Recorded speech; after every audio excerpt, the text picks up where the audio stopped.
Hello boys and girls, it's me again, your favorite audiophile who loves to unbox. All right, no, I'm going to spare you the unboxing this time. A couple of videos ago or thereabouts, I talked about the new addition to my Wilson XVX Chronosonic speakers, which are the Subsonics. So this is my first impression. Couple of things in the background first. This room is 24 feet by 18 feet by 20 feet tall. Now there's a fake ceiling here. It's an acoustic tile ceiling, roughly 9 feet, but it doesn't stop anything. And the other issue is that due to fire codes, the walls are very thin and very weak. We are not really allowed to do anything about it unless we wanted to do it secretly, which I really don't want to do. Hence, the problem in this room has always been bass, or specifically lack of conviction in the bass. Regardless of the speakers that we put in here, I've put in big speakers, small speakers, I've moved the speakers back and forth, doesn't matter. Mike is sitting right beside me, he can tell you. We'll play the same music that he likes to demo with in the other rooms, and people will run out of the room screaming, or they'll say, okay, I'll buy. And in the same room here, play the same piece of music, and they'll go, yeah, it's okay. And then they'll leave. Frustrating. So I've battled this for a very long time. As a matter of fact, ever since we've been in this location. Previously, I had put the speakers along the long wall, so along the 24-foot dimension, which, by the way, I should give the rest of the world the dimensions of the room. 7.3 meters by 5.5 meters by 6.1 meters. So not a small room, not a huge room. So I had previously put the speakers along the long dimension, and the benefit was that I would get this humongous soundstage because the speakers could be spread quite widely. But I lost soundstage depth. I was sitting, in my opinion, a little bit too close to the speakers, and the bass sort of tailed off around about 40 hertz. It just, you know, and again, I'm talking about some really big speakers here. It didn't matter. Anyway, about a year ago or so, we renovated this room. We couldn't do it structurally, but we made it look nicer. We put in wood floors and all that kind of stuff. And then I decided to remove the speakers to the short wall, so roughly 18 feet wide.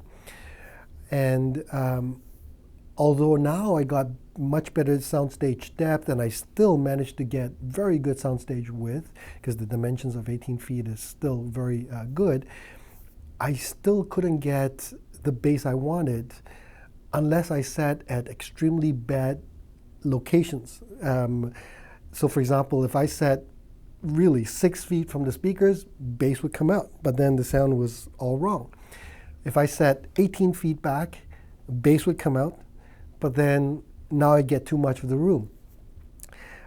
Where the sound is most neutral is approximately 10, 11 feet from the speakers, but there I get this huge cancellation. So out of desperation, I started bringing in powered subwoofers. I started to bring one in first, and then a second one, and then the third one, and I would put them at various locations in the room to balance out the bass levels, to get a smoother bass response overall. And these are all extremely high quality subwoofers. Eventually I started to get the bass I was looking for, but it still wasn't good enough. And I mean specifically integration and quality. Keep in mind the XVX Wilsons are incredibly good. In the range that I can get the performance and response for, the sound is substantial. It's really good. It's just missing that little bit, that bottom end of conviction and power. So fast forward a little bit. Well, actually, let me back up a little bit. Just so you guys understand, subwoofers is not something new to me. It's been playing with subwoofers ever since I was quite young. First when I had my first car, then of course when you have your first car, you gotta have a car stereo system, and of course we put in all kinds of bass drivers and so on. Those weren't great, but I got lots of bass. And then as I developed into a budding audiophile, I started understanding about subwoofers. That's when, first of all, passive subwoofers were available, and then, of course, active subwoofers, the early Velodynes and so on. I was playing with those.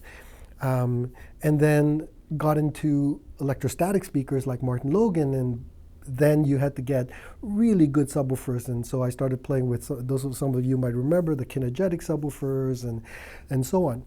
So this is not new to me. I've been playing with subs for a very, very, very long time. We've also set up some incredible home theater systems that make use of custom-made subwoofers and anyway. So forward to today. A few months ago, a very good client of mine called me up and said, Adrian, I'm thinking about buying some Wilson Subsonics to match with my speakers. His speakers are the same as mine, the Wilson XVXs. And of course I said yes. Why would I say no? I said yes. But I asked him why, and he said, I'm getting really good bass, and it's true. In his room, he's getting very, very good bass. He wanted a little bit more in the lowest end, but more specifically, could he get a little bit more richness in the mid-range, the harmonics, so to speak. Now, he's got this absolutely gorgeous room, just stunning, all the way up in the cottage country, picture windows from floor to ceiling, stunning view of the environment. And of course, glass is not the greatest material when it comes to holding in energy. And, you know, for those of you who don't know, I'm sure you can recognize this analogy. You know, you're in your car, you're on the road, and suddenly you hear boom, boom, boom, boom, boom, boom, boom, and then suddenly pulls right beside you a Honda Civic, always a Honda Civic. I don't know why it's a Honda Civic, but it's always a Honda Civic, right? With a young kid in there playing some serious bass. Now, your windows are up, right?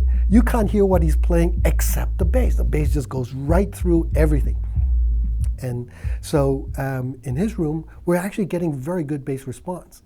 But maybe the glass is not all that great for the mid-range. I don't find it troublesome, but he wanted a little bit more. So we decided let's try the experiment with the subwoofers. It's an expensive experiment. Anyway, put in the subwoofers, set it all up. I left thinking, my God, if I could only get a fraction of that performance, even without the subs, in my room, I would be so happy. And I told him that. Calls me up about a week later. He says, Adrian, not doing it. Love the bass, but I'm still not getting the mid-range harmonic richness that I want. So I said, okay, I'll take them. I'll take them back. And he was going, really? I said, yeah, because I was at my rope's end. I knew I needed subs. I just couldn't make myself buy the Subsonics. And then when he said he couldn't keep them anymore, I said, I'll take them. So I took them back and got them put into the corners. Now, this is thankfully relatively easy. The subs are as tall as I am, so 5'8" approximately, weigh about 505 pounds, but because they're on wheels, once you get them out of the crates, you can wheel them into place. So we did that, and over the next few mornings, spent about 2-3 hours each morning, I would tweak and reset up the room. The room was a huge mess because we used this room to do a lot of different things. So I had to redo the whole room, reset up everything, and then tweak and tweak and tweak. Finally got everything ready, and then turned it on. Now, before I give you my impressions, I know this is a long time coming. What's great about the Subsonics and the crossover, Wilson makes a crossover called the active crossover, is that, number one, it comes with a really detailed manual about how to set everything up. Number two, it comes with a CD with proper test tones and music material so you know what to listen for and how to adjust. So anyway, I brought up my trusty spectrum analyzer and real-time analyzer and put on the different test tones, went through everything, measured everything, adjusted everything. So the crossover allows me to adjust for both subs independently. It allows me to adjust for phase of each sub independently, adjust for the crossover frequency independent, everything. And so I did all that very carefully, very slowly. I did my measurements. at the chair, not in front of the sub, and then tweaked and tweaked until I basically got what I was looking for. When I was done, I was very impressed. The measurements showed very, very, very flat, very smooth, plus or minus maybe 1 dB using pink noise. And the bumps at maybe 50 hertz, if I remember correctly, and about 125, plus about 3 or 4 dB there. Now, if I had a parametric EQ, I could probably tweak it down a little bit, but I kind of like that little hump right around those frequencies. Gave me a little bit more jolt. Anyway, that's when I started playing music. So now let's get to it. Actually, before we do that, let me also talk about the stuff that you'd want to know. Each subwoofer is $41,000, 40 US. So I've got 2 of them. That's 82,000. Everybody say it together with me. $82,000. The crossover is another 5,500 bucks. I still don't have an amplifier. I still need a power amplifier and cables. So this is not exactly an inexpensive endeavor. But I bit the bullet and I said, fine, I'll buy them back. So is it worth it? Unquestionably. Now, as I said earlier, I had been playing with 3 different subwoofers in this room, and I finally got the bass to come out. It wasn't of the best quality, despite the fact that these subs are very, very good, but it just didn't do exactly what I wanted to do. But at least I knew the level was coming out. I could finally feel and hear and experience a bass when the recording has it. With the Subsonics, unbelievable. For the very first time, I don't have any excuses anymore. When a client comes in and I play, in the past, I would play the XVXs and I would cross my fingers and hope he doesn't hear anything missing. But I knew it was missing. Now, no issue whatsoever. Blend is beautiful. I not only hear the bass, I feel the bass. The bass is extremely articulate. But also, here's another thing. All of us have heard good full-range speakers. Some are expensive, some are not. I mean, Martin Logan makes some wonderful, inexpensive floor-standing speakers, $5,000, $6,000. The bass goes all the way down, and it's wonderful.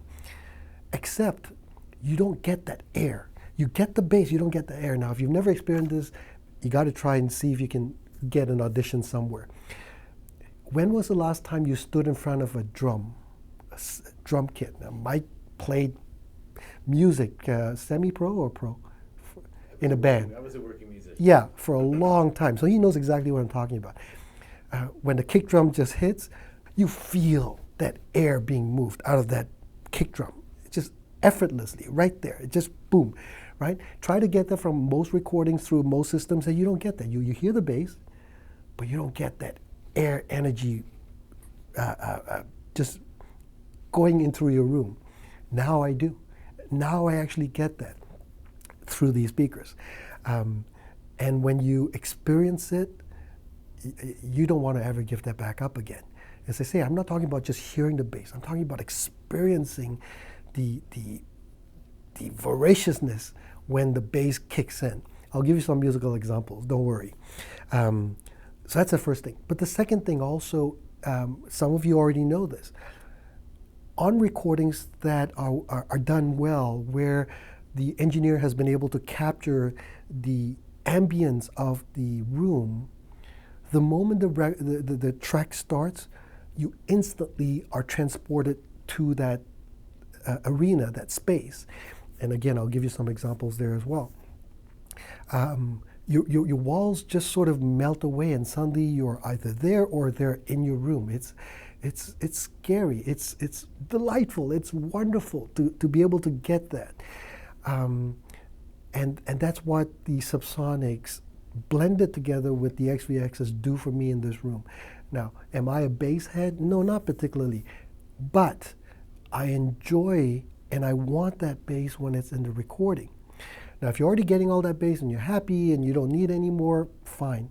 But you owe it to yourself to experience at least once what truly good, powerful, articulate, unencumbered bass can feel like. As I say, just think back. If you can remember the last time you were in a club and you were standing not far from the instruments, what that energy felt like. You don't get that through a hi-fi system. You just don't. And if you crank up the volume, what will happen is just the room overloads or the speakers overload, and you just don't get that energy at all. But with the Subsonics, I get that. It's incredible. So I promised I would talk about some of the music. So I played all kinds of music. I mean, literally all kinds. Greta Van Fleet, or Edward Grieg, Elbow Gator by Michael Brook, Camille Saint-Saëns Symphony No. 3. So Greta Van Fleet's The Falling Sky. Listen to that cut. If you haven't heard it before, it's a wonderful group. They play rock. Some of the cuts remind me of Guns. Yes, yes.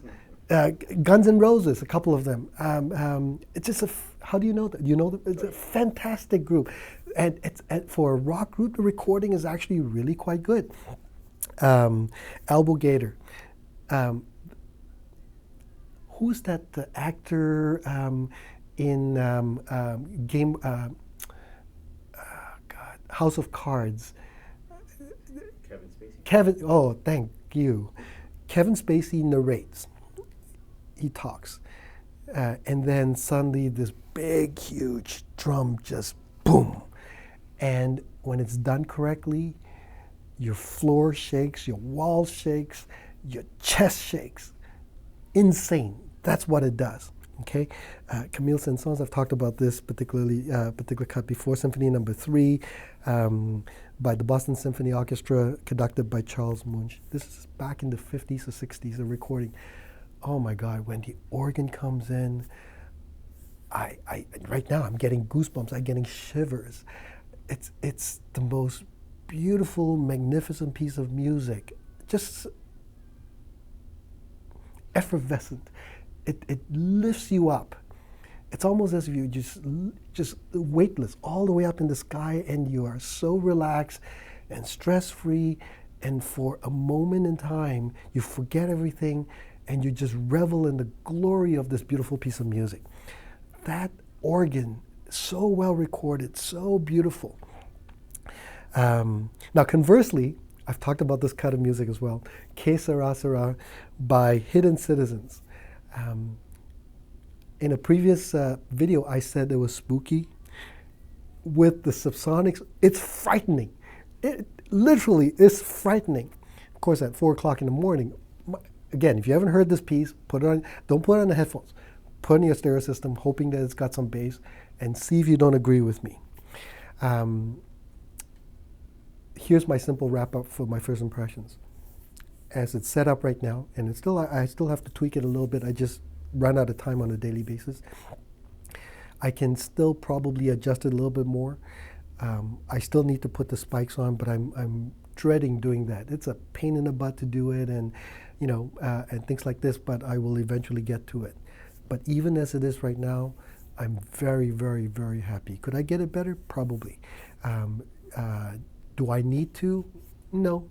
But there's a part of me that says, yeah, you should try. So I will, and then I'm going to, now that Mike is feeling better and he's gotten over 2 colds. This guy is a recipe for disaster. I don't know how he does it. He got a cold, I got his, and then he gets another one, and he's still recovering. But after he feels better, I'm going to get him to listen. As I say, Mike was a traveling professional musician for a very long time. I'm going to get his professional opinion about what he thinks about the bass. We're gonna report back to you about what we think. But for me, at this point right now, these are by far the best speakers I've ever heard as a combination. Doesn't mean that the WHAM is not better. I've heard the WHAM, but the problem is I've only heard the WHAM in Wilson's space using their electronics for a relatively short period of time, between half an hour to an hour. I couldn't obviously hog the session because there were other dealers as well, but it did certain things wonderfully. I don't miss those. I think my XVXs do most of that. Now, is it all of it? No, no. I remember being absolutely gobsmacked when I heard the whams set up. Just truly stunning. And if I had all the money in the world and I didn't want to compromise, absolutely, count me in, I would do it. But for my budget, for my room, given how poor it is, I'm finally getting the results I want and need. And so, call me extremely satisfied, very happy, and I will report back. At least I think I will. All right, thanks for watching this very long, rambling diatribe, if you will, or my opinion. And if you guys have experience with a really good subwoofer system that doesn't have its own sonic signature, that blends really well, please tell everybody else what your experience was. Was it similar to mine? Did you like it? And of course, experiences with terrible subs. I could tell you a whole bunch of those as well. But for now, thank you very much for watching, and we'll see you again next time. Bye-bye.